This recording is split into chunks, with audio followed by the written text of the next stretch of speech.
ரம்யா, நம்மள வர சொல்லிட்டு எங்க போனா அவ? ரம்யா,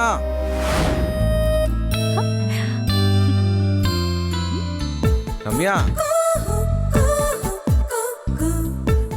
சரவணா.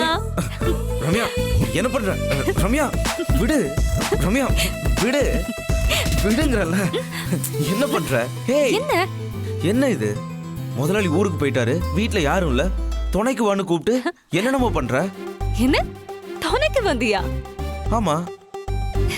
அட டியூப் லைட், முதல்ல உட்காரு. இல்ல இல்ல, இது சரியில்லை, நான் கிளம்புறேன். டேய், ஏய், உட்காரு ரம்யா, சொல்றேன்ல, உட்காரு. ஏய் ரம்யா, ஏண்டா வீட்ல யாரும் இல்லைன்னு துணைக்கு கூப்பிடுறதா இருந்தா நான் உன் தங்கச்சி ரேணுகாவையே கூப்பிட்டுருப்பேனே. ஆமால, அதான் அவ இருக்கால, அப்புறம் ஏன் என்ன கூப்பிட்ட நீ? டேய், நீ நிஜமாவே டியூப் லைட் தானா இல்லனா நடிக்கிறியாடா?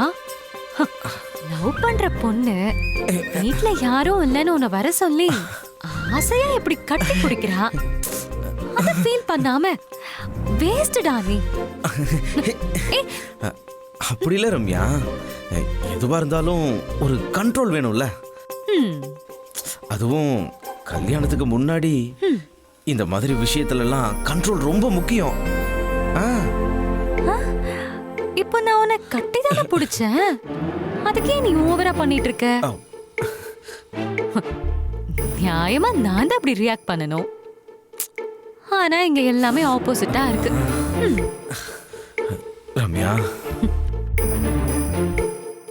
உன்னை கல்யாணம் பண்ணிட்டு நான் என்ன பாடுபட போறேனோ. இது என்னோட எவ்வளவு நாள் ஆசை தெரியுமா, உன் கூட இப்படி ஒன்னா இருக்கணும்னு. ஏன் சில நாள் கனவுல கூட கண்டிருக்கேன், நாம 2 பேரும் இப்படி ஒரே ரூம்ல உட்கார்ந்து விடிய விடிய கதை பேசிட்டு இருக்கிற மாதிரி. என் அப்பா ஊருக்கு போனதுனால அந்த கனவு இன்னைக்கு நிஜமா இருக்கு. எனக்கு எவ்வளவு சந்தோஷமா இருக்கு தெரியுமா?